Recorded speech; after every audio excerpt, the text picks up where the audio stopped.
Hello friends, एक बार फिर से मेरे चैनल सुमन सर शिक्षा में आप सबों का स्वागत है। आज मैं आप लोगों को बताऊंगा कि प्रार्थना का क्या महत्व होता है और उसके बाद मैं आपको इंपरेटिव सेंटेंसेस के बारे में भी बताऊंगा।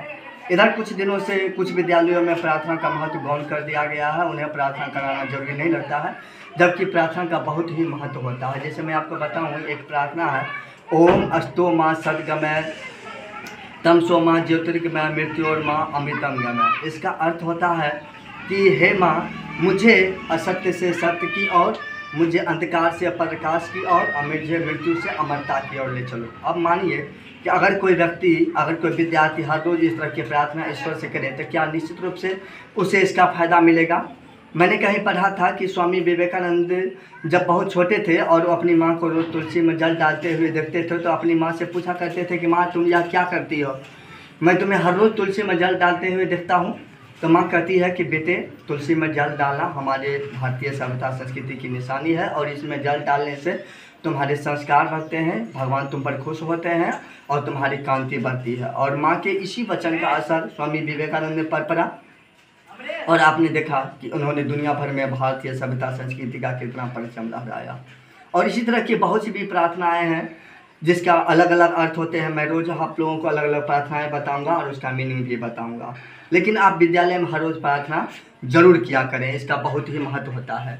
इसके बाद आज मैं आप लोगों को इंपरेटिव सेंटेंसेस के बारे में बताता हूँ। इंपरेटिव सेंटेंसेस में कई तरह के इंपरेटिव सेंटेंसेस होते हैं। जैसे आपको कभी किसी काम को करने के लिए कहा जाएगा और किसी काम को करने से मना भी किया जाएगा।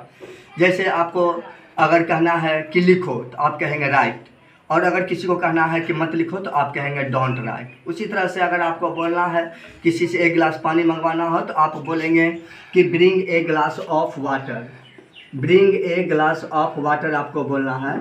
और अगर इसी तरह से किसी को बोलना है कि वहाँ मत जाओ, वहाँ मत जाओ, तो आप बोलेंगे उसे कि डोंट गो देयर। और अगर किसी को बोलना है कि वहाँ जाओ, तब आप उसे बोलेंगे कि गो देयर। तो इंपरेटिव सेंटेंसेज कई तरह के होते हैं। इंपरेटिव सेंटेंसेज में आपको किसी व्यक्ति से काम करने के लिए कहा जाता है और किसी व्यक्ति से काम करने के लिए मना भी किया जाता है, आदेश भी दिया जाता है, रिक्वेस्ट भी किया जाता है। इसके अंदर आपको किसी से रिक्वेस्ट करना है तो आप प्लीज़ या काइंडली का प्रयोग करेंगे। इसमें लेट का भी यूज किया जाता है कि अब हम लोग चलें, लेट वी गो। इस तरह के कई सारे सेंटेंसेज हैं इंपरेटिव सेंटेंसेज में। जैसे आपको किसी से बोलना है कि लिखो तो आप बोलेंगे राइट, और कहेंगे कि नहीं मत लिखो तो आप कहेंगे डोंट राइट। उसी तरह से अगर आप किसी को बोलेंगे कि हंसो तो आप उससे बोलेंगे लाफ, और अगर किसी को हंसने से मना करना है तो आप बोलेंगे डोंट लाफ। उसी तरह से अगर बच्चे क्लास में शोरगुल कर रहे होते हैं तो हम लोग बोलते हैं don't make an noise in the classroom. अगर बच्चे आपस में बातचीत कर रहे होते हैं तो हम लोग कहते हैं कि डोंट टॉक।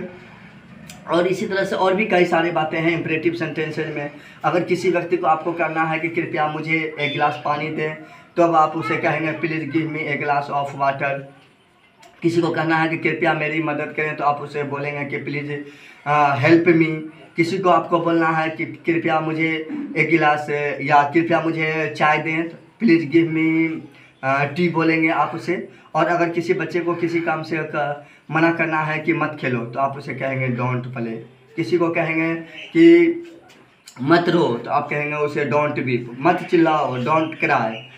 और इसी तरह से बहुत सारी बातें हैं इंपरेटिव सेंटेंसेज में। और इंपरेटिव सेंटेंस में आपको सबसे बड़ी बात यह है कि आपको इसमें किसी टेंस की जानकारी के लिए कोई टेंशन नहीं है। इंपरेटिव सेंटेंसेज के अधिकांश जो सेंटेंस होते हैं वे आपको प्रेजेंट टेंस में ही चलते हैं।